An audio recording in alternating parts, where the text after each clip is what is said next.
estamos começando mais um programa Tati Roger Ministerial. Nesse momento quero desde já agradecer a audiência e a companhia de todos vocês aqui presentes junto conosco. Agradecer também a cada inscrito, e que possamos a cada dia crescer mais e mais, para que o nome do Senhor venha a ser glorificado e expandido através deste canal. A paz do Senhor a todos. E nesse momento vamos estar trazendo aqui a história de Martinho Lutero. E neste momento a gente vai trazendo aqui, a princípio, quem foi Martinho Lutero. Aí fica essa interrogação no ar, quem foi Martinho Lutero? Mas antes de tudo, deixe desde já o seu like para não se esquecer. Se você não é inscrito, se inscreva no canal e seja mais um membro do canal Tati Roger Ministerial. Nesse momento, para começar, falando sobre Lutero, porque despertou esse desejo em mim ou em nós de falar a história de Martinho Lutero. Porque Martinho Lutero, ele foi um homem que revolucionou o Evangelho. Ele foi um dos homens, ou seja, o homem que traduziu a Bíblia para a língua alemã. Então, tudo isso você vai compreender ao decorrer do vídeo. Por isso, o assunto hoje está quente, então vocês não saiam daí para não perder o conteúdo. Então vamos lá. Um dos primeiros motivos que me faz vir falar sobre Lutero é porque existiu lá atrás o tempo da igreja primitiva. E no tempo de Lutero eu vejo também aquele tempo dessa mesma forma, uma igreja primitiva. Mas, quando eu falo igreja primitiva, já na parte de Lutero, no lado evangélico. Mas, voltando ao assunto, o porquê eu pensei em falar a história de Lutero? Porque a igreja evangélica era interpretada mal como uma igreja que ela foi fundada por intermédio de rebeldia. Uma igreja que surgiu por parte de igreja rebelde. Igreja que veio de uma rebelião. E isso, quem fala? Porque eu vou dizer isso claramente. Qual é a religião que fala isso? De Lutero, em termos do evangélico, o evangelho veio de uma igreja a princípio de rebelião. Mas, porém, se você for pegar a história de Lutero e for ler e tentar compreender, você vai ver que não é nada disso. Por que eu estou falando nesse ponto? Eu tenho pessoa na família que é do salão da Testemunha de Jeová. E isso eu vou falar claramente porque eu estava presente e também porque, para deixar claro para eles, também que pega esse vídeo aqui, entender, na verdade, a história do cristianismo, que não é bem como eles diz de Lutero, do cristianismo do mundo evangélico. Não é isso? Quer falar alguma coisa? Como tem gente de minha família que faz parte da Testemunha de Jeová, uma vez eu estava na casa de um parente, não vou dizer assim diretamente quem é o parente, por ética, e foi uma irmã lá da Testemunha de Jeová dar o ensinamento para essa pessoa da minha família. E eu estava lá presente já evangélico,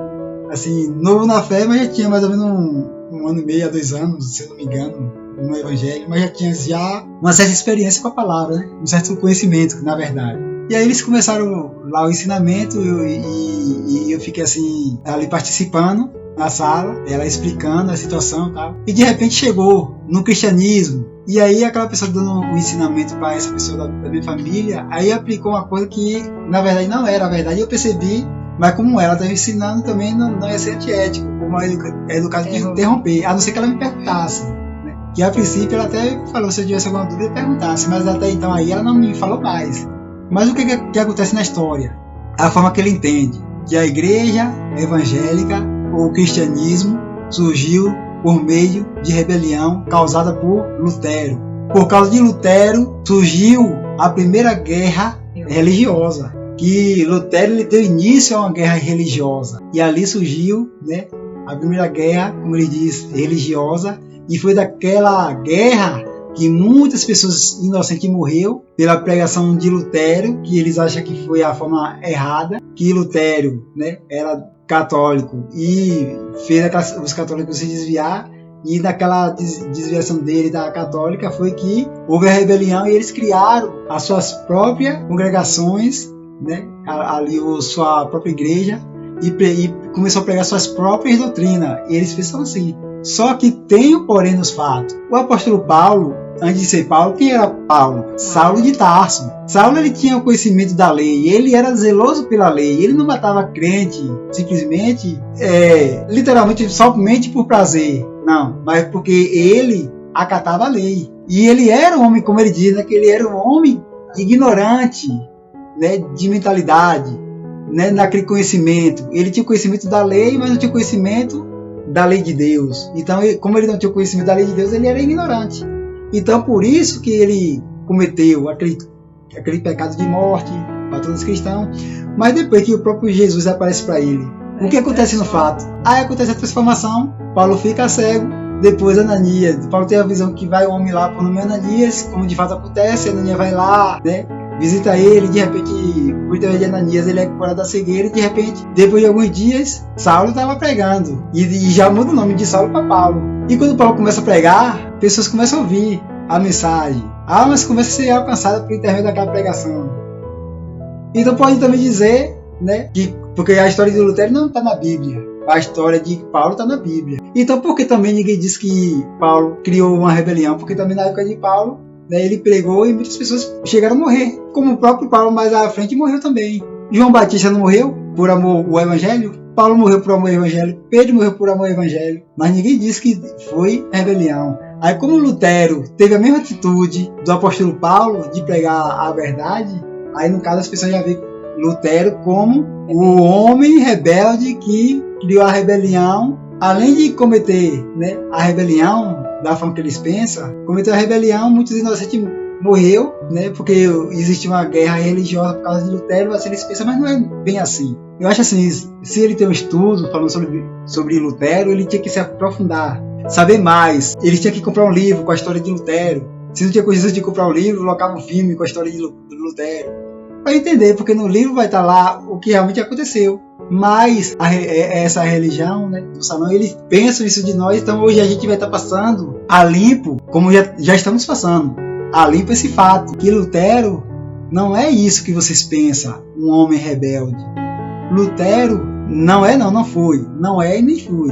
Lutero, simplesmente, ele é colocado, hoje lá que ele está sentado, eu vou dizer assim, né, pela fé, tá lá no descanso eterno, junto com o nosso Pai, lugar de descanso. Mas Lutero, ele morreu por amor ao Evangelho. Lutero, ele fez o que foi lícito. E eu creio que, como a Bíblia diz, eu acho que é no livro de Hebreus, né, os heróis da fé. Quem foi os heróis da fé? Tu lembra quem foi os heróis da fé? Os heróis da fé?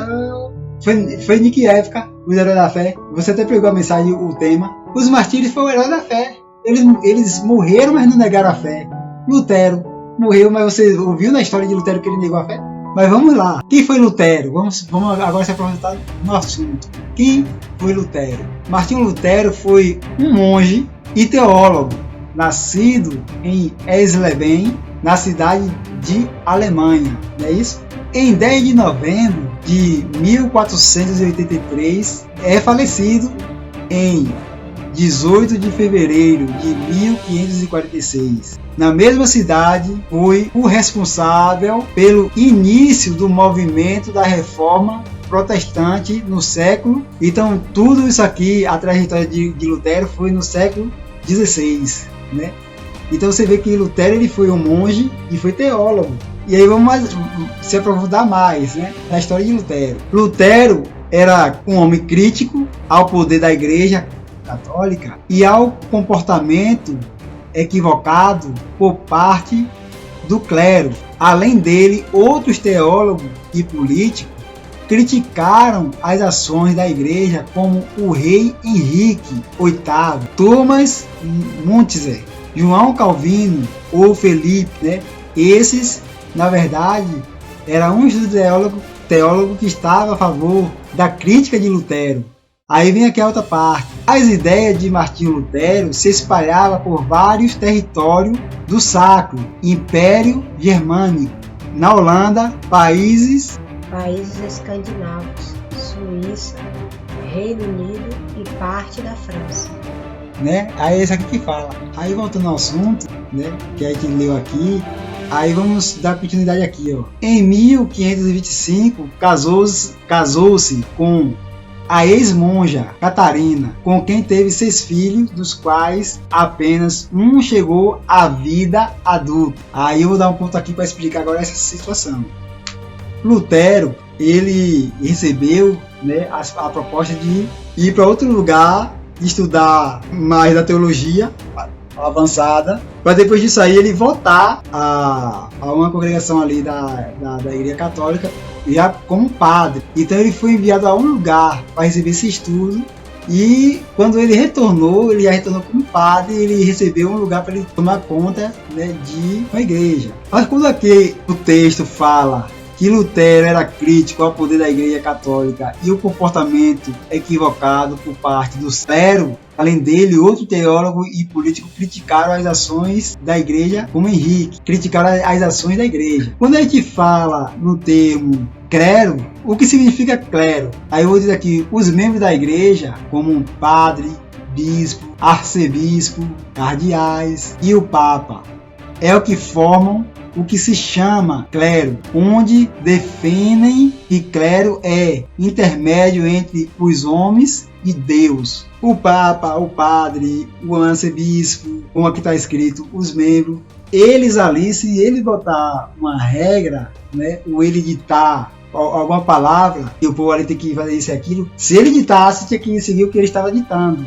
É tanto que, se você for aprofundar nessa história de Lutero, a Igreja Católica ela tinha poder até em cima dos exércitos. Se o Papa mandasse uma ordem para os exércitos guerrear a favor dela, ele tinha que ir. Para você ver que naquela época a religião tinha muita influência católica em vários territórios. Ela tinha um poder eminente. E sem contar, né, que a Igreja Católica, o valor maior dela é que ela foi uma das primeiras igrejas, né, a encontrar a Bíblia.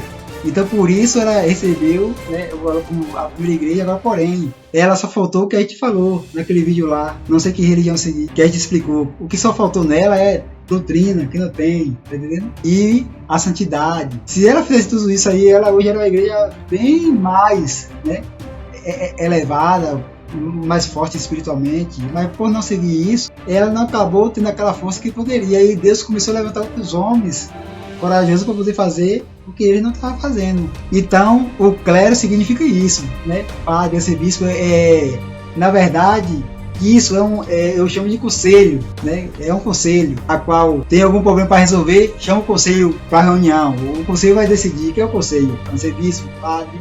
Era assim. Para você ver que a hierarquia deles é bem organizada e bem rígida. A nossa igreja tem a hierarquia, mas porém não tem uma organização como deveria ter. E até mesmo na forma de agir, não age como realmente deveria agir. Então nisso aí eles botavam um ponto e era aquilo mesmo. E aí vamos lá. Biografia de Lutero.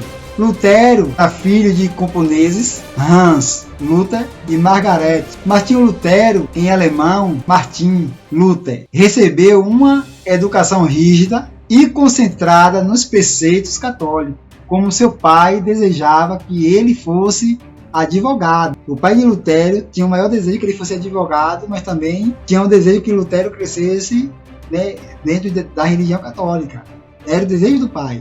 E entrou na Universidade de Erfurt para estudar leis. Então, você vê que Lutero ele não era somente estudado em teologia. Não, Lutero não era só teólogo, era teólogo e advogado. Lutero entendia das leis. E isso é um ponto que daqui a pouco também eu vou ter que me lembrar desse ponto para falar mais sobre isso, que liderança tem que conhecer um pouco de lei, tem que conhecer. E Lutero, como era advogado, ele sabia o que era certo e o que era errado. Então aqui eu já passei a biografia, né, mais ou menos o ano que Lutero nasceu, o ano que morreu, que ele teve a quantidade de filhos que ele teve, que só um chegou na fase adulta, porque ele casou, que foi o pai, que foi a mãe, o desejo do pai. E foi assim que começou a história de Lutero. Dando mais continuidade, né? A gente parou aqui na parte que fala que ele estudou leis, e vou continuar. Apesar de ser um homem de fé, a vocação para a vida religiosa veio por acaso. Um dia, em 1505, ao voltar da casa de seus pais, havia uma grande tempestade. e o alcançou no meio do caminho. E Lutero foi quase atingido com um raio. Com medo, Lutero faz uma promessa de que ele se tornaria monge se sobrevivesse à tempestade. Agora é o ponto que eu também queria chegar. Será que subiu ao coração de Lutero o desejo de ele ser religioso? Pelo que você vê, não. O desejo do pai de Lutero era que ele crescesse dentro de uma religião, e a religião essa a católica, e que ele também se tornasse, né, teólogo e advogado. E Lutero teve até essa vocação para estudar, para se tornar um teólogo, para se tornar advogado. Mas você vê que o texto sobre a história de Lutero fala claramente que o chamado, o ministério de Lutero não veio por um acaso. Deus, o tema de hoje poderia ser o chamado, né? Como foi o chamado de Jeremias? Jeremias, esse que te conheço antes que te formasse no ventre de tua mãe, já te conhecia. Aí Jeremias, Senhor, eu sou pequeno, eu sou novo. Você fala Jeremias, e né? aí Deus começa a falar. Não foi por um acaso. Aí Deus já conhecia, né? Já estava já cuidando para acontecer na vida dele, que aconteceu, né? Verdade. Ali Deus já estava preparado, Deus já tinha preparamento de tudo ali. Ele não sabia, né? Mas ele achava que a vocação dele era na católica. Mas Deus usou ele como protestante da palavra de Deus, né? E aí ele foi logo para a católica porque ele participava da igreja. Só que talvez aquele não era ainda o chamado, né? Ele ia para fazer a vontade dos pais. Mas por medo, aí ele fez esse voto. Mas Deus criou essa estratégia. Mas voltando ao que eu estava falando, veja o que diz na palavra de Jeremias. Abre aí Jeremias, no capítulo 1. Olha como foi o chamado de Jeremias, só para você entender. A vocação e a primeira visão de Jeremias. Palavra de Jeremias, filho de Ilquias, dos sacerdotes que estavam em Anatote, na terra de Benjamim. A ele veio a palavra do Senhor nos dias de Josias, filho de Amon, rei de Judá, no 13º ano do seu reinado. E lhe veio também nos dias de Joaquim, filho de Josias, rei de Judá, até o fim do ano 10º de Zedequias, até o fim do ano 10º de Zedequias, filho de Josias, rei de Judá, até que Jerusalém foi levada em cativeiro no 5º mês. Assim veio a mim a palavra do Senhor, dizendo: Antes que eu te formasse no ventre, eu te conheci, e antes que saísse da madre, te santifiquei, e as nações te dei por profeta. Então disse eu: Senhor Jeová, eis que não sei falar, porque sou uma criança. Mas o Senhor me disse: Não digas, eu sou uma criança, porque aonde quer que eu te enviar, irás, e tudo quanto te mandar, dirás. Não temas diante deles, porque eu sou contigo para te livrar, diz o Senhor. Viu como foi que Deus falou? Tá vendo como foi o chamado? Não diga, eu sou uma criança. Aí vamos agora no livro de Ezequiel. Como foi o chamado de Ezequiel? A vocação de Ezequiel. A vocação de Ezequiel, visão do rolo de Uri. E disse-me: Filho do homem, põe-te em pé e falarei contigo.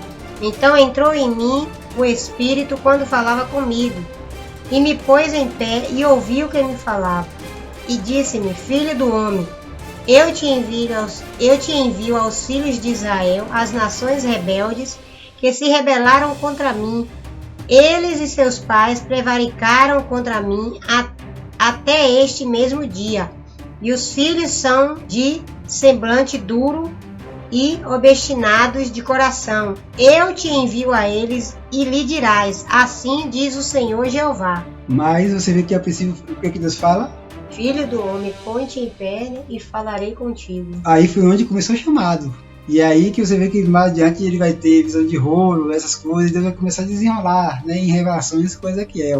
Agora vamos lembrar de Moisés. Como foi o chamado de Moisés? Moisés em fuga, fugindo porque matou, né, o soldado lá do Egito. E aí pisa na Terra Santa, no monte. E lá ele vê uma sarça pegando fogo. Uma sarça é uma planta que tinha ali seus galhos, mas também tinha suas folhas ainda enverdeadas. E mesmo assim a folha verde pegando fogo, porque se ela tivesse o galho seco, aí sim ia dizer que era a quintura do sol, né? Pegando fogo na sarça. Mas você vê que tinha plantas ali, né? Por volta. E mesmo assim ela pegava fogo, mas não consumia, né? O fogo estava ali aceso naquela sarça, mas porém a sarça não se consumia. Não virava cinza. E aí Deus fala: Moisés, tira a cidade dos pés, porque a terra que pisa é terra santa. E aí Deus começa a fazer as promessas, né? O chamado de Moisés, qual seria o ministério de Moisés, que ele ia ter que descer ao Egito para tirar seu povo. E Moisés também abre a boca e fala, né? Que não sabe falar, que é Que pesado de língua. Né? Olha como foi o chamado de Moisés, de Ezequiel. Veja como foi de Jeremias. E por que dizer que Lutero não teve também o mesmo chamado? Só porque, no caso, teve aquela guerra, muitos inocentes morreu. Aí quer dizer que ele cometeu a rebelião? Não. Houve uma mal interpretação.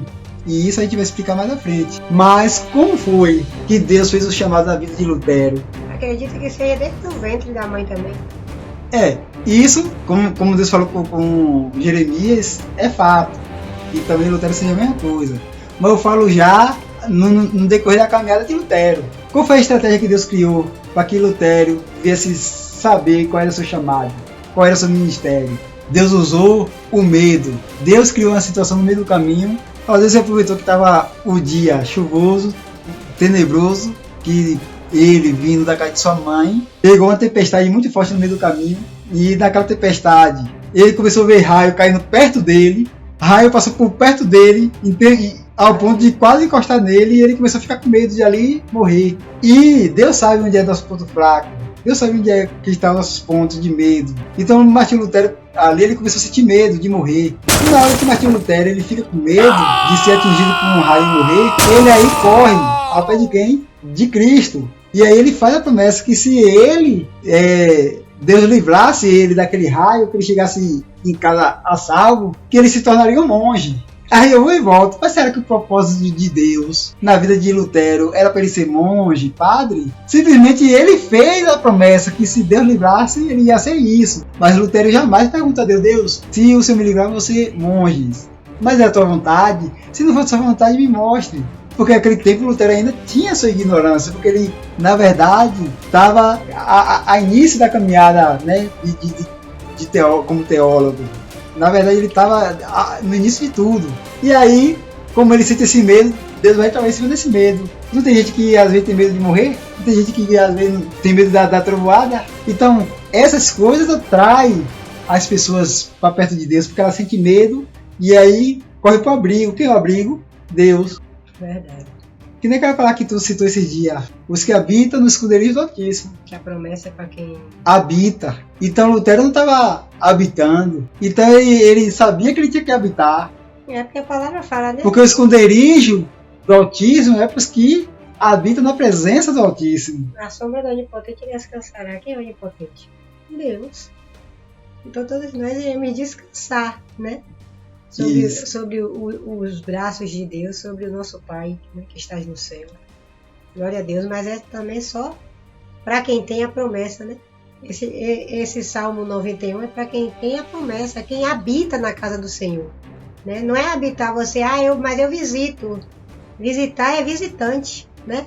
Você não está habitando, você só está fazendo uma visita. Mas a partir do momento que você dizer, não, Senhor, a partir de hoje eu quero te seguir, né?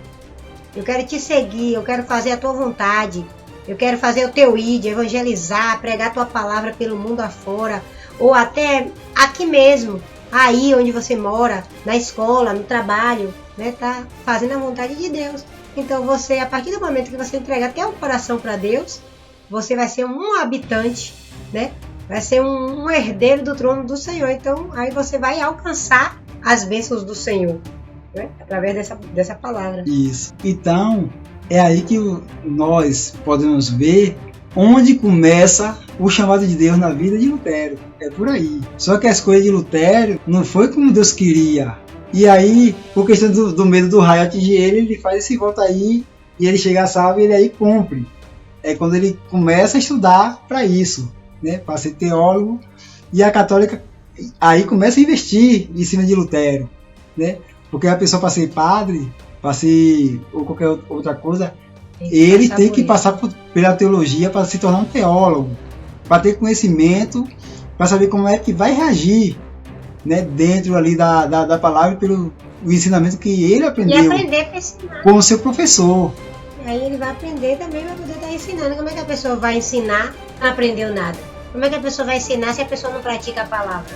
Né? Tem que praticar, você tem que pegar a Bíblia e estudar.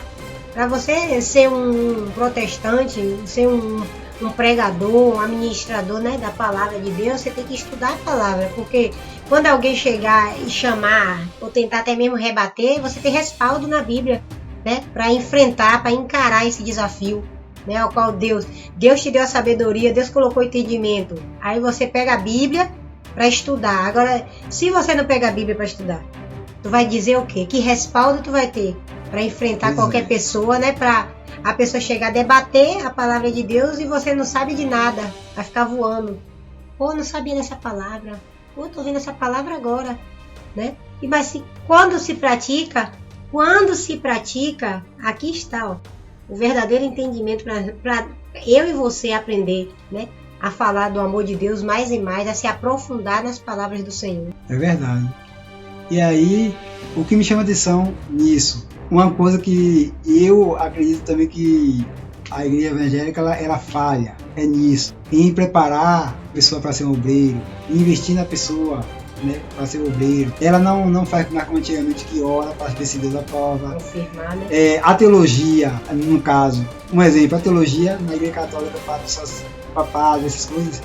A igreja católica que investe para eles fazer a teologia, para se tornar teólogo. A igreja ali que investe pesado em cima, né, disso aí.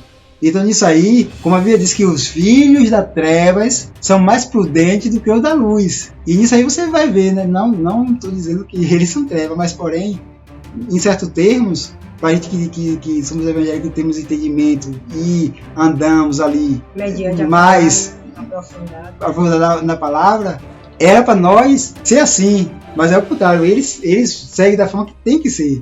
Aí o que acontece? Se para ser presbítero hoje a pessoa tem que ter a teologia, o básico. Mas para você ter a teologia, aí você tem que investir em você próprio. Caso contrário, você não se torna. Aí só que também eu vou e volto, né? As igrejas, não gravando todas, ela colhe os dízimos e as ofertas. Aquela pessoa que às vezes falta o dízimo, alguns líderes chegam ali causando uma pressão porque a pessoa faltou, porque a pessoa não deu, mas porém, o que adianta a pessoa às vezes ser fiel nos dízimos, mas também a pessoa também não investir no chamado que aquela pessoa tem, porque a católica investe naqueles que ela vê que tem um chamado para padre e não cobra. Se você for para analisar, a lição da escola bíblica dominical não era para a igreja cobrar aos seus membros e aos congregados, tinha que ser de graça. Tinha que ser de graça. De graça recebeste, de graça daste. A lição era para ser de graça. É o quê? A lição da escola bíblica dominical não era para a igreja cobrar aos seus membros e aos congregados. Tinha que ser de graça. É o quê? Aqueles que tivessem chamado para presbítero ou para pastor da igreja, a teologia deveria ser de graça, porque a pessoa, ainda se for uma pessoa que seja dizimista, e eles poderiam botar regra para aqueles que não fossem dizimistas, aí eu concordo. Mas como tem os que são fiéis, menos mal. Agora eu só vou, na verdade, elogiar que tem muitos pastores que na verdade eles ajudam. Em Pirajá, a igreja de Pirajá, eu conheci o irmão, eu não vou citar o nome dele também por ética, ele trabalhou comigo na empresa da Orfabom. Aí esse irmão, ele tinha sua filha, era casado, mas porém as suas condições não davam para ele pagar o curso de teologia, o básico, para ele se tornar, na época eu acho que ele já era para se tornar presbítero. Aí o pastor, que no caso ali reuniu com a igreja, né, passou ali que iria o valor, uma parte do valor do dízimo para pagar a teologia para o irmão. E aí pagou, o irmão fez a teologia, concluiu com a ajuda de quem? Da igreja, porque o irmão também era dizimista fiel. E aí com a ajuda da igreja, ele teve o curso dele feito, e quando ele me contou, ele ainda falou, meu curso, meu irmão, foi pago, foi pelos irmãos da igreja. A igreja pagou meu curso, então ele reconheceu isso. Aí ele reconheceu, que a igreja que pagou o curso dele. Aí vezes que está de fora, que é um dirigente, ou que a liderança pensa que eu estou protestando porque eu quero isso para mim. Hoje eu não penso mais nesse termo. Sabe qual foi o tempo que eu sonhei em um dia estar em altar, fazendo parte de altar, como auxiliar, como presbítero ou pastor? Esse sonho meu eu tive quando era adolescente. Aquele tempo que, eu vou falar assim no termo, né, da igreja que eu sou. No tempo que a Assembleia era Assembleia, no tempo que a Assembleia tinha doutrina, na época que a Assembleia era a igreja respeitada pelos ímpios, e os ímpios diziam, a única igreja, na verdade, que eu dou valor é a Deus Amor, a Assembleia, e tinha outra, que eles diziam, que era mais rígida, né, que pregava dentro da palavra, tinha doutrina. Mas hoje em dia não, hoje em dia, eu mesmo quando paro para chamar um ímpio para ir na igreja, ou para dar um folheto, eles mesmo falam, rapaz, para mim, para a igreja, tá como um estado dentro da igreja, tá entendendo? Aí, às vezes, você vai conversar isso aí, às vezes, com a maioria dos dirigentes, e são poucos que entendem a situação. Infelizmente. E um ponto que eu também falo, que a igreja está falando muito, em termos de dirigente, liderança, presidente, geral, com convenções, que está falando muito, é nisso, que ultimamente a igreja em si, né, em termos dos superiores, na verdade das lideranças, eles não agravando todos, porque eu conheço muitos que ainda, né, tem aquela pegada ainda de estar ali rígido na doutrina, mas se preocupam, na verdade, sabe com o quê? Com a quantidade, e esquece a qualidade. E aí um exemplo, a pessoa vai passar aqui em cima, quase, na verdade, mostrando tudo, vai, às vezes, tá no altar, sentando de frente ao altar, praticamente quase mostrando peça íntima, e para ele tá tudo bem. Não pode falar não, porque senão o irmão pode se desviar, não deixa lá, e aí vai passando a mão na cabeça, e aí os maus costumes vai entrando, o mundo vai entrando dentro da igreja, e aí fica nisso. Às vezes tem coisas que a pessoa peca, que é para disciplina, não dá disciplina, por medo de a pessoa ir para o mundo. Como eu já falei em outros vídeos, disciplina não mata ninguém. Disciplina é para dar vida. A Bíblia ensina que a disciplina, no caso, é para causar temor nos outros. É isso que o apóstolo Paulo ensina. E eu só não vou pegar o texto aqui para mostrar agora, porque o tempo não nos espera. Um dia eu vou ter essa oportunidade para pegar esse texto e aplicar. Porque Paulo fala que tem que haver, para repreender o presbítero, né, tem que haver 2 ou 3 testemunhas. E se caso ele não aceitar a repreensão, que aí reúne os irmãos ali em volta, e ali aplica a repreensão nele, e aplicando a repreensão nele vai causar temor nos outros, nos demais. É isso que a Bíblia ensina. Mas qual é a doutrina ultimamente que está tendo? Venha como estás. Eu me lembro que uma vez eu conversei com o irmão Edmundo sobre esse assunto. O irmão Edmundo falou uma coisa muito importante, que é a forma que eu também penso. E é que o irmão Edmundo já é um senhor de terceira idade, né? Aí o irmão Edmundo me disse uma coisa e eu concordei, que é o meu modo de pensar. Essa palavra, venha como está, é para aquela pessoa que se converte ali naquele momento, e daquele momento por diante ele começa a congregar. Aí ao decorrer do tempo vai vindo essa mudança. Venha como está é quando a pessoa aceita Jesus naquele momento e está indo para a igreja. E aí vai mudando as vestes, outro dia vai mudando a camisa, e aí outro dia vai, né, se a pessoa ia de bermuda no joelho, já vai de calça, e aí a mudança vai vindo aos poucos. E aí quando a mudança chegar, como pensar que não, aquele irmão está completamente liberto como cristão, na verdade tem que andar. Esse é o correto, mas se vem como está aí e continuar como chegou, isso aí não é libertação não, meu irmão. Isso aí não. Então, a igreja está preocupada com isso, com quantidade. A igreja não quer ver qualidade.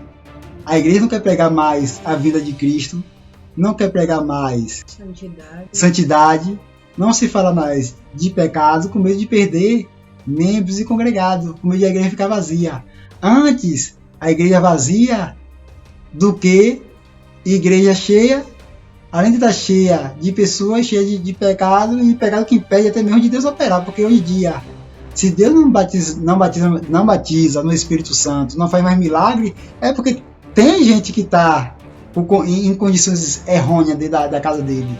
Porque antes, quando existia a doutrina, quando a igreja respeitava a palavra, Deus operava. Quando de doutrina, o Espírito Santo se manifestava, hoje em dia você não vê. Essas coisas só não enxerga que não quer.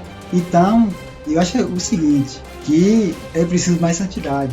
Não é mais tempo de estar brincando com a palavra de Deus. Não é mais tempo de estar brincando de ser crente. A Bíblia diz que a palavra do crente é sim, sim, não, não. Se você é crente, anda como crente. Se você já está dentro da igreja, está querendo se vestir como mundano, é porque você já está com desejo, na verdade, do mundo, de estar no mundo. Praticando as coisas do mundo dentro da igreja, né? E às vezes é isso que acontece, às vezes a pessoa às vezes já está até mesmo desviada dentro da igreja. Deus não opera mais, Deus não batiza mais, Deus não cura mais. Por quê? Porque o erro está em Deus? Não, o erro está em nós. O erro está no povo, né? Naqueles que não querem aceitar, né?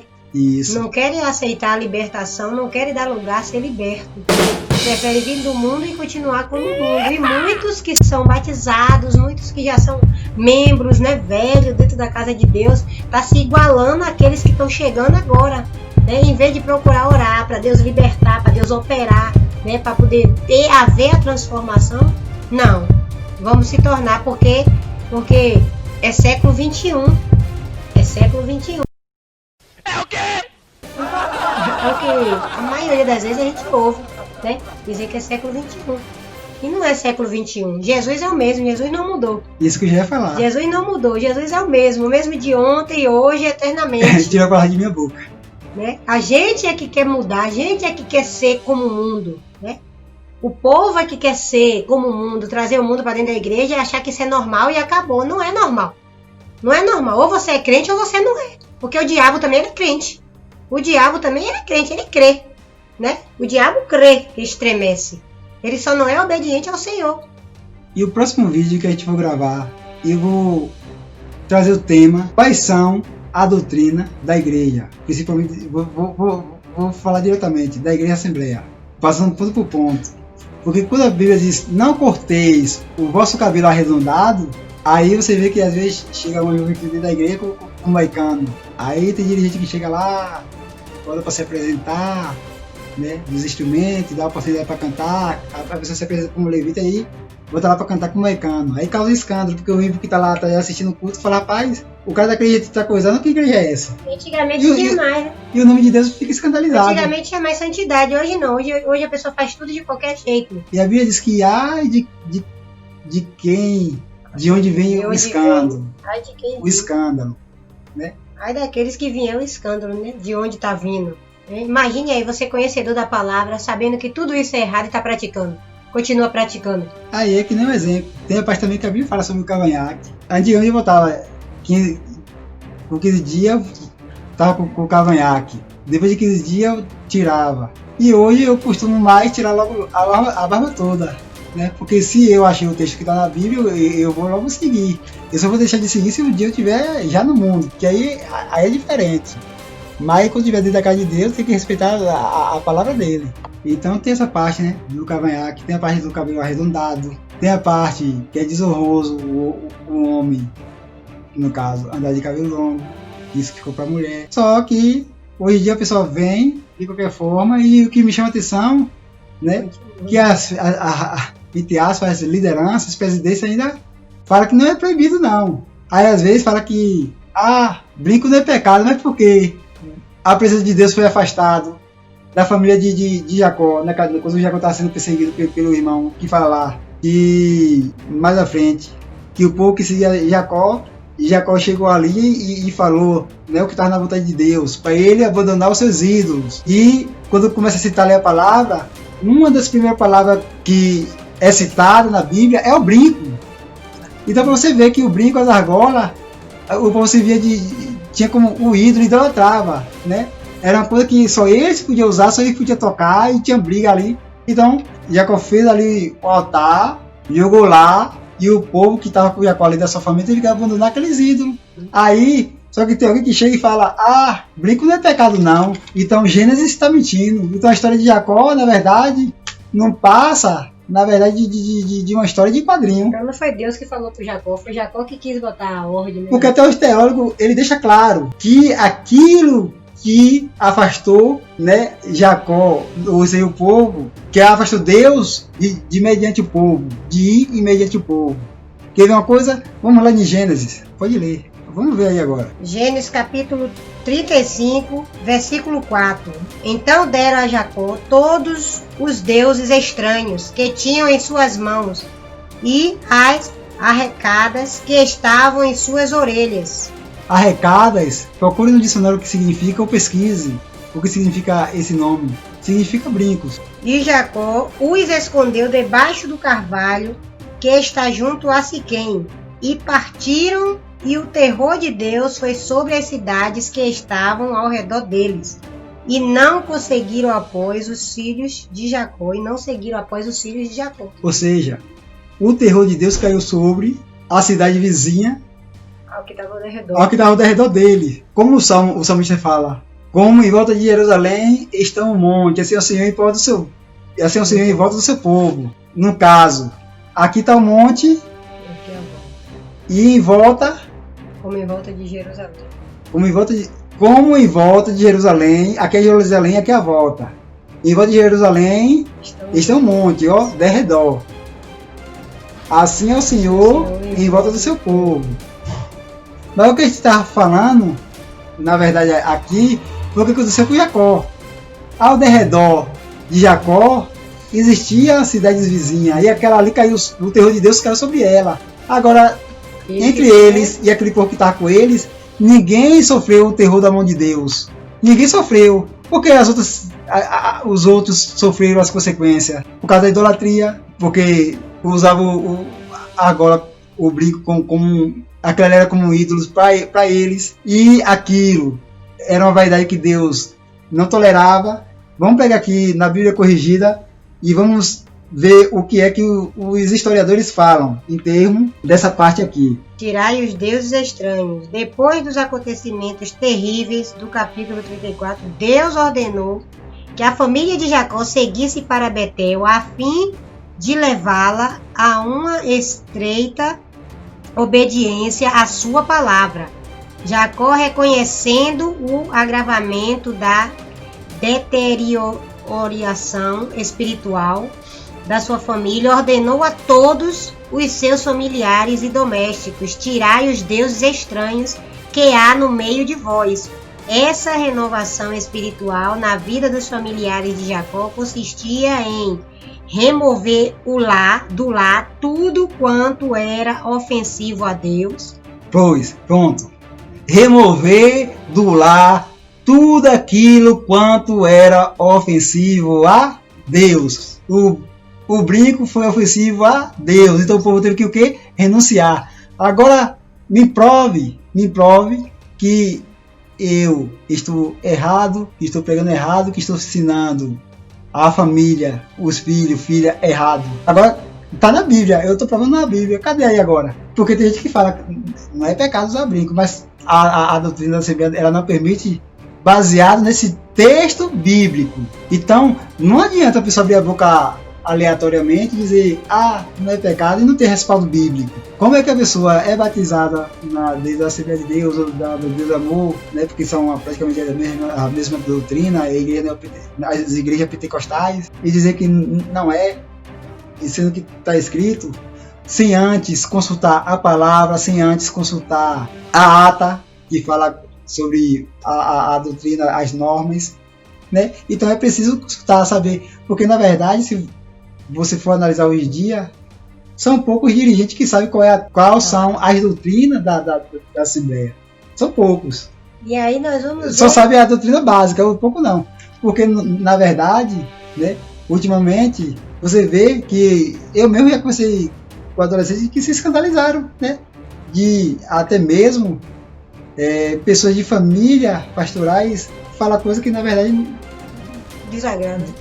É contraditório com a palavra. E aí eu tive que chegar ali e orientar e mostrar que, na verdade, como é que está na palavra. E aqui já deixa claro que a família de Jacó, ela foi salva por abandonar.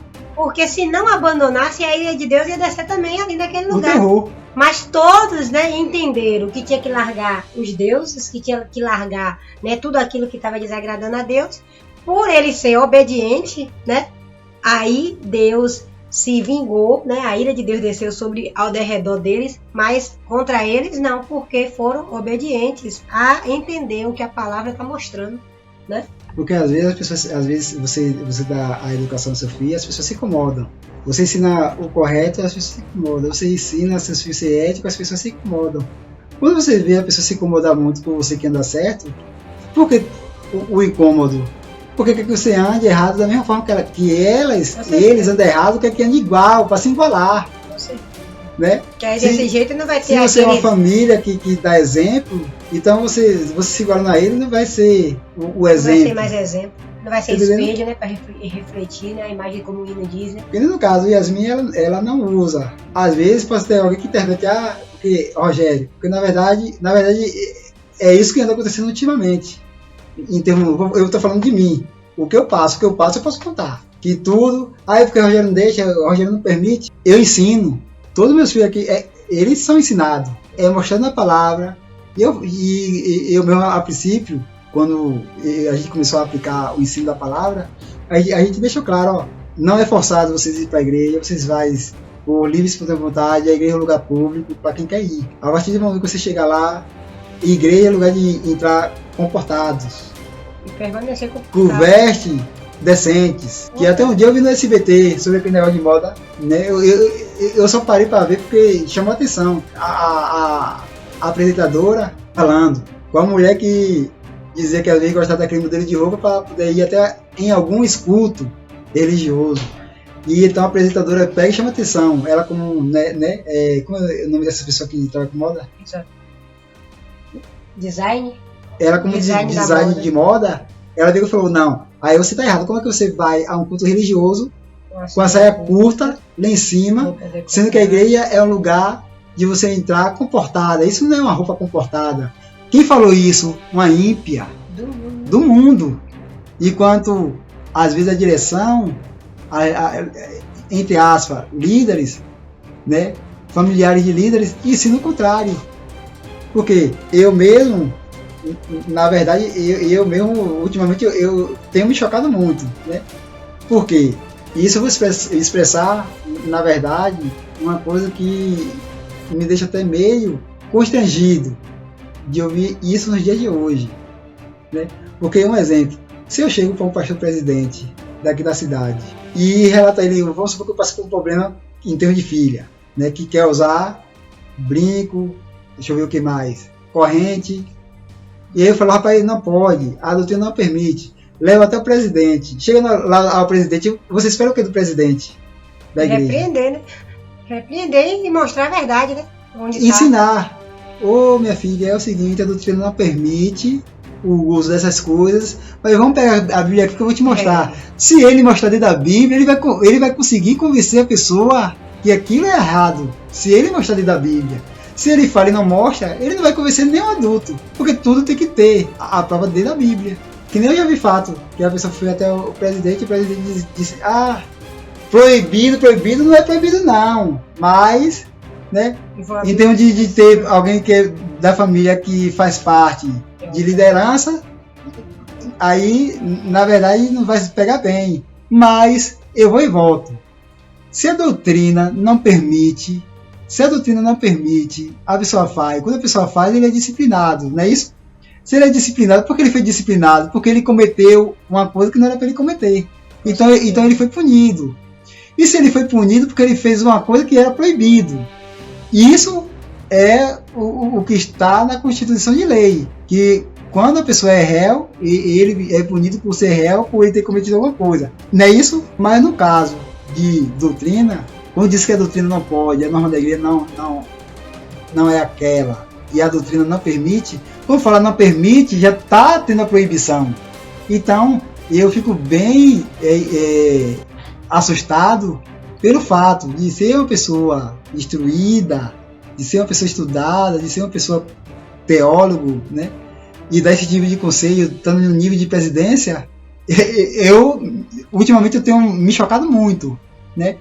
Então eu quero aproveitar esse vídeo e chamar a atenção, principalmente da cidade que eu moro, e chamar a atenção da presidência e pedir para que ele analise as propostas que ele faz para a filha de um líder de igreja, dirigente, tá entendendo? Porque o dirigente às vezes ensina a filha que aquilo ali é errado, ele chega e diz que não é proibido, e aí o dirigente fica sem ter uma ação, né, de comprovar.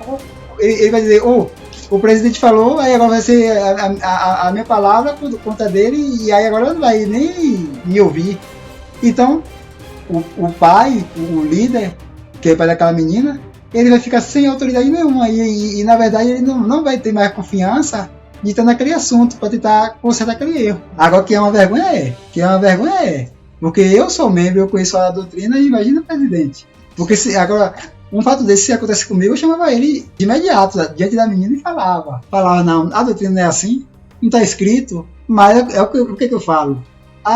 Proibido não é, por quê? Porque é quantidade. Chega na maioria das sedes que você vai ver as mulheres de vestido colado, desenhando a calcinha, a saia curta, acima do joelho, quando senta mostra tudo. Quantas vezes teve jovem que conversou com a gente sobre isso? Que se levantava do lugar de seus grupos porque estava vendo coisas que não devia, então eles se retiravam e eu não achava errado eles se retirarem. Correto. Então, isso é um ponto que eu deixo aqui claro nesse vídeo, uma coisa que dirigente, liderança, presidente, convenções, né? Conselhos de convenções, vamos botar o tempo que a Assembleia era Assembleia.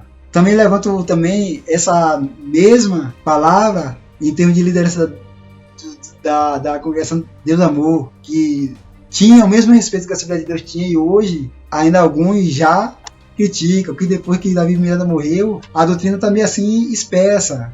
Então, quero chamar, né, com esse vídeo a atenção das presidências, fundadores de igreja, para isso, que o fundador da Assembleia já faleceu, da Deus Amor já faleceu, mas o responsável que está ali à frente, ele tem como resolver isso. Com certeza. E outra coisa que eu acho é que tinha que voltar o tempo, né, da igreja primitiva, da igreja que operava milagre. Não é mais tempo de ficar atrás, de estar só colocando o joio dentro da igreja e expulsando os trigos, ou estar misturando o joio com o trigo.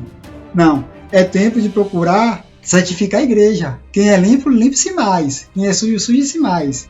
Quem quer andar em erro, ande nos seus erros, mas não me obrigue a andar no mesmo erro. Verdade. Se ensina seus filhos na igreja a serem mal educados, mal comportados, dizer que ali está gastando energia, é lugar de criança gastar energia em casa. Que nem Pedro, eu sempre falo, Pedro com 3 anos, ele não ficava para pegar na igreja, porque desde novo que eu ensinava. A gente já levava e já explicava, né? A igreja é lugar de ficar quietinho, sentado, Ensinava ouvindo a palavra. E quando ele chegava, ficava quietinho. E até hoje é assim. E uma certa vez tu estava numa igreja, na hora que a irmã foi pregar, o filho começou a dar o piripaque, chorar, sabe, espernear. Sim, eu vou botar um ponto no i. Quantos meses? Nem ano tinha, né? Tinha meses. No mínimo, naquela época, era seus 3 a 4 meses. De 3, no mínimo a 5.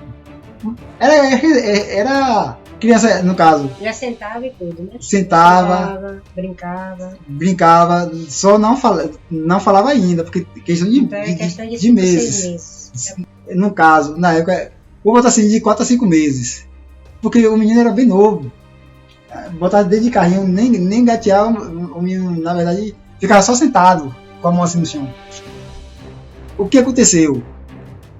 Eu me levantei lá do fundo da igreja e vim em direção. Na verdade, nem me levantei, porque eu sempre estava ali, né, em volta do altar ajudando. E aí fui lá, aí apareci em frente ao carrinho dele, falei, fulano, tua mãe vai pregar. Nesse momento você vai ter que ficar aí quietinho, pra tua mãe pregar. Não quero ver você chorando. Deixa só me pregar, rapaz. A criança percebeu que aquilo ali era uma reclamação. Quieta ela ficou. Aí eu falei assim, ó. Eu vou sentar aqui perto de você. Se você chorar, eu tô aqui. Eu vou ficar só de olho. Aí sentei, um pouco distante.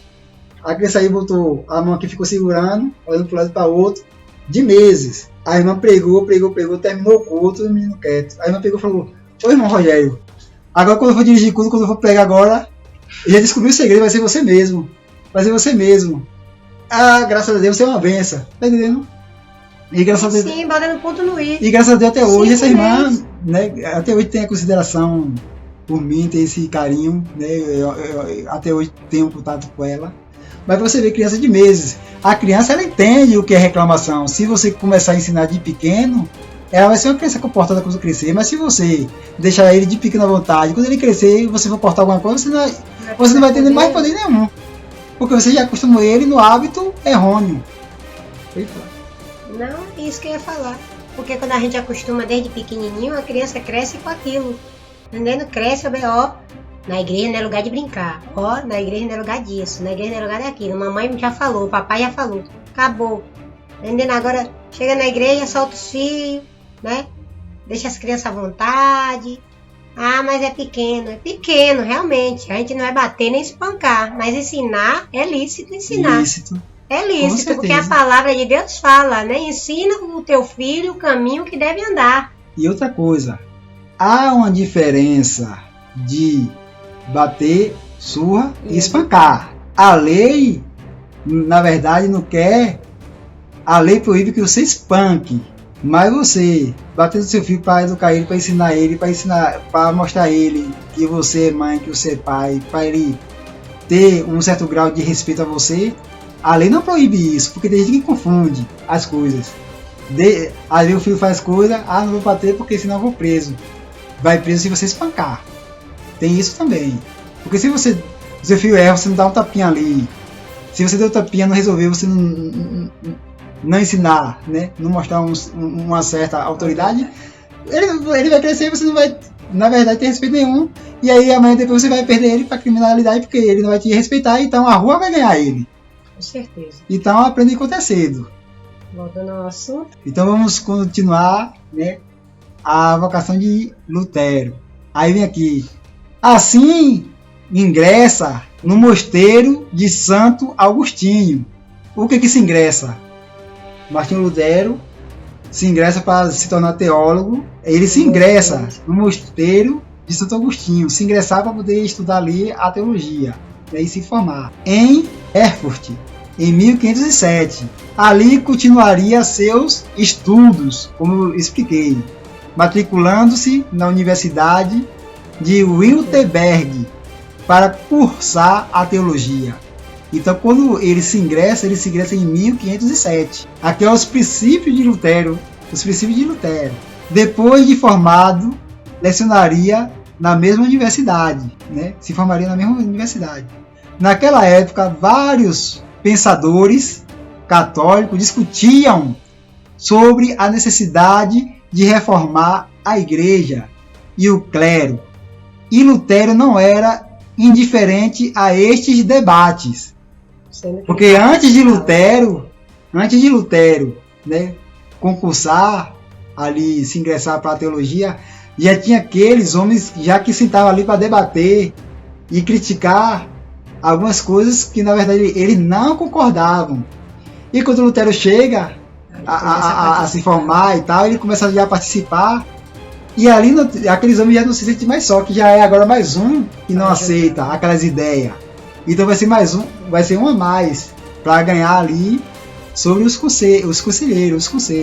Assim, numa das discussões promovida pela faculdade, Lutero convocava seus alunos para debater 95 teses de sua autoria, nas quais criticava a riqueza excessiva da igreja, tá vendo?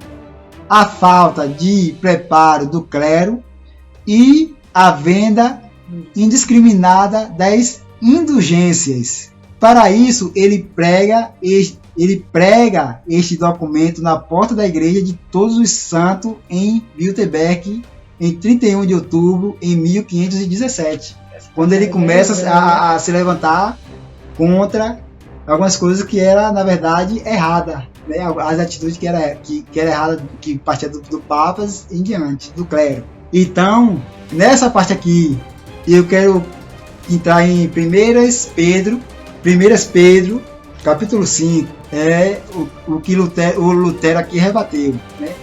Olha o que diz. Assim, numa das discussões promovidas pela faculdade, Lutero convocava seus alunos para debater 95 teses de sua autoria, nas quais criticava a riqueza excessiva da igreja, entendeu? E a venda discriminada das indulgências. Pode ler. 1 Pedro, capítulo 5, a partir do versículo 1 e diante. Aos presbíteros que estão entre vós, admoesto eu, que sou também presbítero com eles, e testemunha das aflições de Cristo, e participante da glória que se há de revelar. Apacentai o rebanho de Deus que está entre vós, tendo cuidado dele, não por força, mas voluntariamente, nem por torpe ganância, mas de ânimo pronto, nem como tendo domínio sobre a herança de Deus, mas servindo de exemplo ao rebanho. E quando aparecer o sumo pastor, alcançareis a incorruptível coroa de glória. Semelhantemente, vós, jovem, sede sujeitos aos anciões e sede todos sujeitos uns aos outros e revestivos de humildade, porque Deus resiste aos soberbos, mas dá graça aos humildes. Humilhai-vos, pois, debaixo da potente mão de Deus, para que a seu tempo vos exalte, lançando sobre ele toda a vossa ansiedade, porque ele tem cuidado de vós. Sede sóbrios, vigiai, porque o diabo, vosso adversário, anda de redor, bramando como leão, buscando a quem possa tragar. Versículo 2 diz o quê?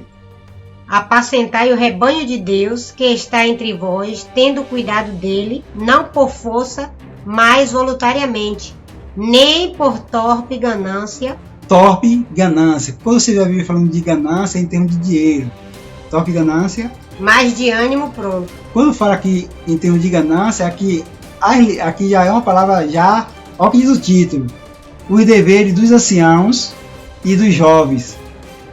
Humildade e vigilância. Quando fala do dever dos anciãos e dos jovens, dos anciões, aqui também está partindo para a liderança, em termos de não por torpe ganância.